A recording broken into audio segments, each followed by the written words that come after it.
9 Pop Osborne Magic Treehouse. Night of the Ninjas. Prologue. One summer day in Frog Creek, Pennsylvania, a mysterious treehouse appeared in the woods. 8-year-old Jack and his 7-year-old sister Annie climbed into the treehouse. They found that it was filled with books. Jack and Annie soon discovered that the treehouse was magic. It could take them to the places in the books. All they have to do was point to a picture and wish to be there. Jack and Annie visited the time of dinosaurs, old England, ancient Egypt, and a pilot ship.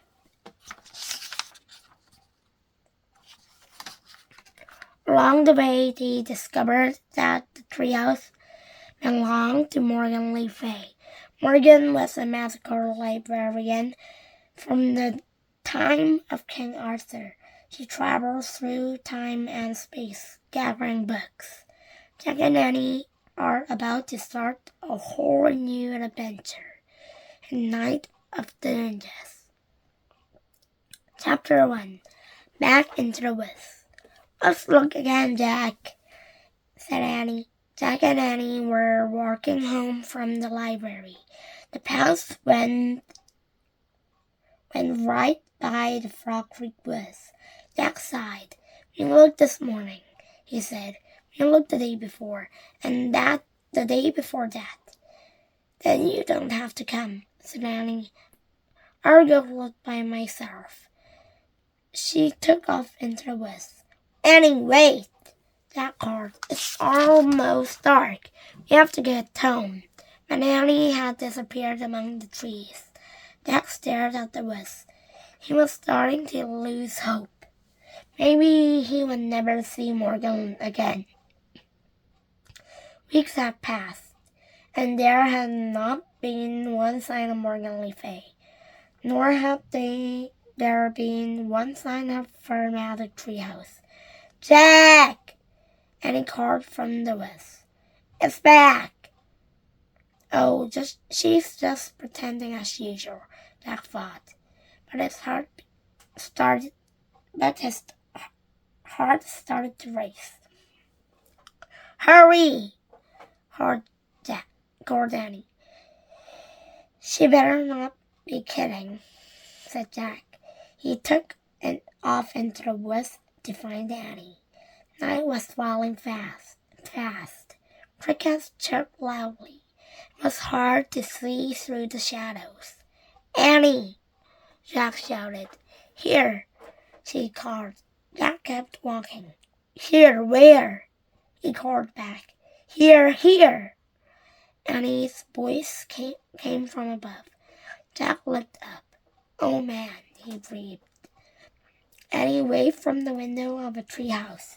It was in the tallest oak in the woods. A rope ladder hung down from it. The magic treehouse was back. Come on up, Annie shouted. Jack ran to the rope ladder. He started climbing. He climbed and climbed and climbed.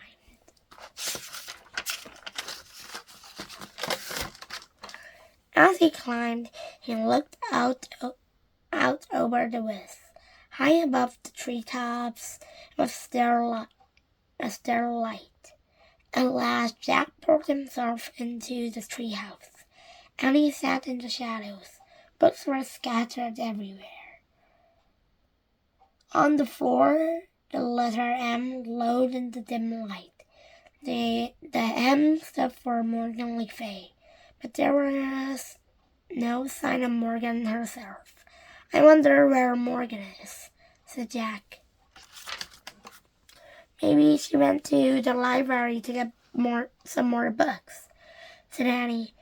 We were just at the library. Would have seen her, said Jack. Besides, the library's closed now. Squeak! A little mouse ran out from behind the stack of books.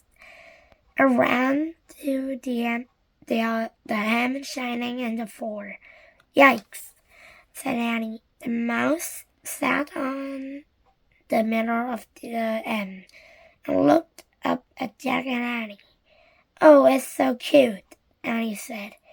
Jack had to admit the mouse was cute.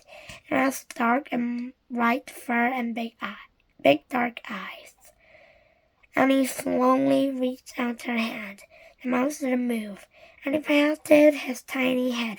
"Hi, Peanut," she said. "Can I call you Peanut?" "Oh, brother," said Jack. "Do you know where Morgan is?"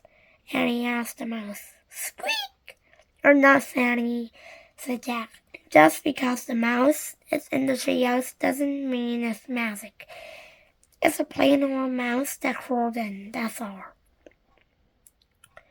Jack looked around again. He saw a piece of paper on the floor. "What's that?" he said. "What's what?" asked Annie. Jack went over and picked up the paper. There was writing on it. "Oh, man," whispered Jack, after he read the words. "What is it?" said Annie. "A note," said Jack. "It must be from Morgan. I think she's in big trouble."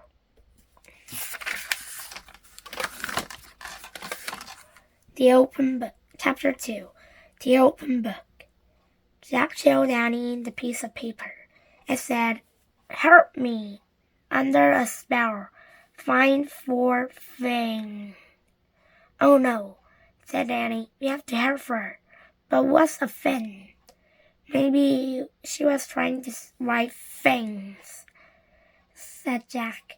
See how the end sorts of run off the page? "Maybe the spell was starting to make her disappear or something," said Annie. "Right," said Jack. "I wonder if she left any other clues." He glanced around the treehouse. "Look!" Annie pointed out a book in the corner. "That's the only open book," she said. Jack looked around again. Annie was right. He felt a shiver go down his spine. Jack went over to the book and picked it up. He held it near the window. Light from the setting sun was golden on the page. Jack stared at the picture on it. In the picture were trees of white flowers. The trees were on the side of a mountain, near a wide rushing stream. The people were also in the picture. They wore dark clothes. They had black scarves over their faces and long swords strapped to their backs. "Oh, man," whispered Jack. "Who are they?" Annie asked. "Ninjas, I think," said Jack. "Ninjas? Really?" said Annie. Morgan must have left the book open to this page for a reason. Maybe that's where she was when the spell got her." Annie said. "Or maybe that's where the 4 things are," said Jack. "Let's go," said Annie. "Now?" said Jack. "Yes, Morgan's in trouble. She needs us now," said Annie. "But we should read this book first," said Jack. "So we'll be prepared." "Forget it," said Annie. "Every minute counts." She grabbed the book from Jack. "Give it back. We have to find out about this place." Annie held the book out of reach. "We'll find out when we get there," she said. "We don't even know where that there is," Jack said. But Annie pointed at the picture. "I wish we could go there," she said. The leaves of the oak tree began to shake. "Squeak! Don't be scared, Peanut," said Annie.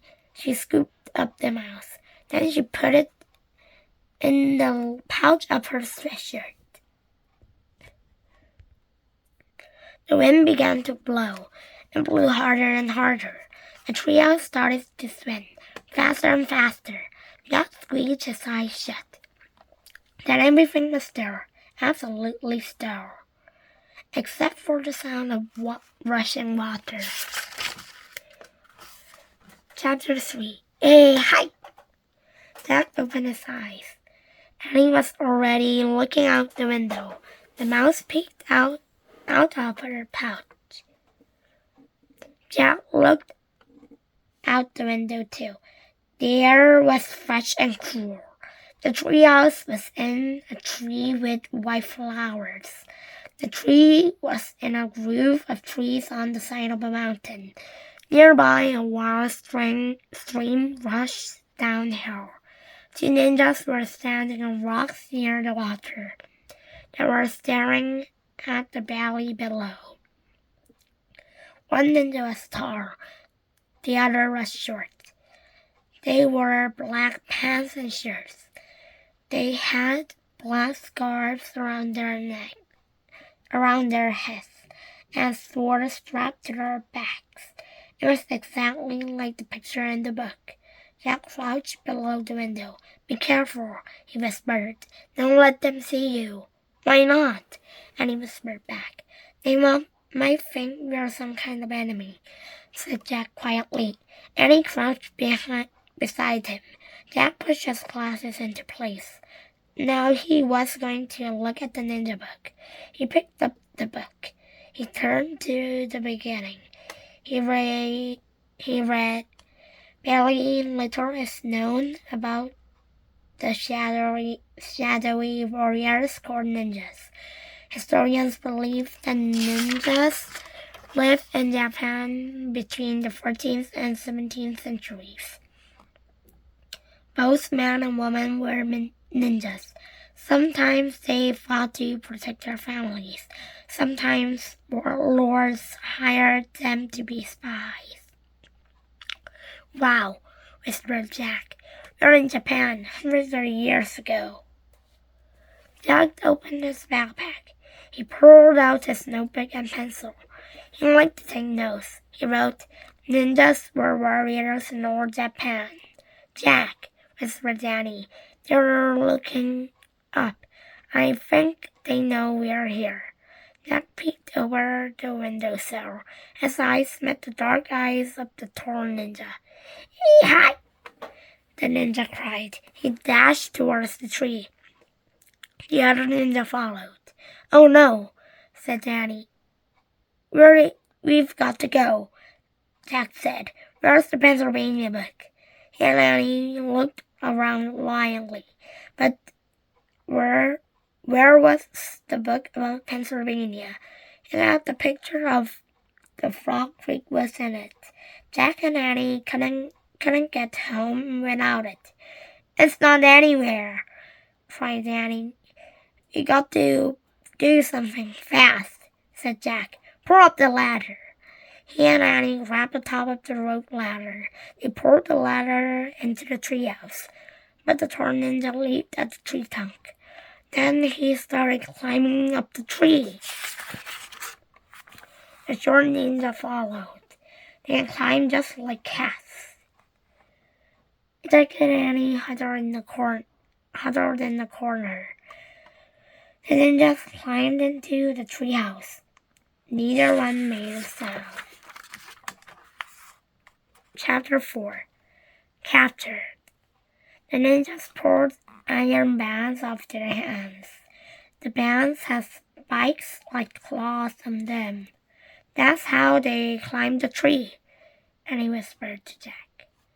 The ninjas stared at Jack and Annie with dark, piercing eyes.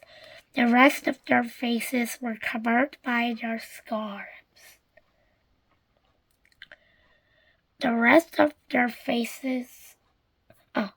The ninjas stared at Jack and Annie with dark, piercing eyes. The rest of their faces were covered by their scarves. Jack felt frozen under their stares. Annie wasn't frozen though. She stepped right up to them. "Hi," she said. The ninjas didn't say hi back. They didn't move at all. They were as still as Jack. "We're trying to help our friend, Morgan," said Annie. She held up Morgan's note. The tall ninja took the note from her. He looked at it. Then he gave it to the short ninja. The two ninjas stared at each other. Then they looked back at Jack and Annie. Finally, the short ninja nodded once. He put the note in the pocket of his shirt. "Can you help us?" Annie asked. Neither ninja spoke. Jack wished he could see their faces. He couldn't tell what they were thinking. The short ninja tossed the ladder back out of the treehouse. The tall one pointed down the ladder. Then he pointed at Jack and Annie. "Uh-oh," thought Jack. "Were they being captured? Us go with you?" said Annie. The ninja nodded. "Oh boy," said Annie. "Oh boy? Is she nuts?" wondered Jack. The short ninja darted down the ladder. His hand over hand. He went hand over hand. His feet didn't touch the rungs of the ladder. The taller one did the same. Jack gasped. The ninjas moved very fast. They were like spiders rushing for webs. "Wow," said Annie. "Now's our chance to leave," said Jack. Quick. He looked around the treehouse again. Where was the Pennsylvania book? "Let's go with them, Jack," said Annie. "No, this isn't the game," Jack said. "But I think they know something about Morgan," said Annie. He started down the ladder. "Come back," said Jack, but it was too late. Jack sighed. Why does this always happen? He asked himself. "Come on, Jack," came Annie's voice from below. Jack put his notebook and the ninja book into his pack. He pushed his glasses into place, and he started down the ladder. Jack joined Annie and the ninjas underground. The sun had fallen behind the hills. The sky was streaked with red and gold. The mouse peeked out from Annie's treasure pouch. "Don't be scared, Peanut," Annie whispered. "We'll take care of you." Great, thought Jack. But who is going to take care of us? The short ninja held Jack's arm in one hand and Annie's arm in the other. He led them through the twilight. The tall ninja walked behind them. "Where are we going?" Jack asked. The ninja stopped near the rushing water of the rice stream. The water roared at it as it raced downhill. The short ninja looked at Jack and Annie. He let go of their arms. Then he pushed them towards the stream. "You want us to cross it?" shouted Annie. The ninja nodded. Then he and the short ninja stepped into the wild stream. They walked, wading across. "Let's run back to the treehouse," said Jack. "No, we have to follow them," said Annie, "for Morgan's sake." Jack took a deep breath. She was right. Annie grabbed Jack's hand. Together they stepped into the water. Yikes! They both screamed and jumped out. It was the coldest water Jack had ever felt. It was colder than ice. It was so cold it felt like fire. "I can't go back in," said Annie, shivering. "Me neither," said Jack. "I'll have a heart attack." The ninjas looked at Jack and Annie. Then they turned around and came back. The tall ninja grabbed Jack. "Help!" Jack cried. But the ninja lifted Jack high into the air and put it on his shoulder. The short ninja put Annie on his shoulder. Then the two ninjas stepped into the stream again. The icy wild waters swirled around them. It went up to the short ninja's waist. But the ninjas moved through the stream as calmly as two sailing ships. Chapter 5. Flames in the Mist. The water grew shallow again. Then they were on dry land. The ninjas lowered Jack and Annie to the ground. "Thanks," said Annie. "Thanks," said Jack. "Squeak," said the mouse. The ninjas said nothing, but they looked around. Jack looked around too. A moon was rising in the sky. Dark rocks dotted the side of the mountain. Then the ninjas started moving. They went silently up the slope between the rocks. Jack and Annie followed them. Jack wasn't afraid of the ninjas now. In fact, he was starting to like them. Maybe they could really help find Morgan.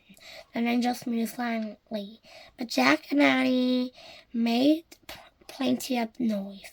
They panted as they climbed the rocky hillside. Their red sneakers made squishy sounds. Suddenly, the ninjas froze. Jack could see their eyes darting around. Voices were coming from the valley below. Jack's road saw torches flaming in the mist. The ninjas started moving faster. Jack and Annie hurried after them. He was carrying the torches, and he asked. Jack was too out of breath to speak. He also didn't have an answer. They came to a fine forest. Night birds called out. Wind rattled the branches. The ninjas moved like ghosts through the forest. They appeared and disappeared through the moonlight and shadows. Jack and Annie struggled to keep up. Finally, the ninjas came to a stop. One ninja held out his hand as if to say, "Wait." Then both ninjas stepped away into the shadow of the trees and were gone. "Where did they go?" said Annie. "I don't know," said Jack. "Maybe the book can tell us." He pulled the ninja book out of his pack. He turned the pages until he came to a picture of a cave. By the light of the full moon, he read, "Sometimes ninjas are meeting and head in mountain caves to plan secret missions." "Oh man," said Jack. "I bet they went inside a hidden cave." He pulled out his notebook and pencil. He wrote, "Meetings in hidden caves." Jack turned the page. He stared at a picture of a ninja sitting on a mat. He read, "Ninjas took order from a ninja master. The master was a mysterious wise person who knew many secrets of nature." "Wow," whispered Jack. Just then the two ninjas returned. Jack quickly put his books away. The short ninja motioned for Jack and Annie to follow. In the shadows was the entrance of the dark cave. "What's in there?" Annie whispered. "The ninja master." Jack whispered back,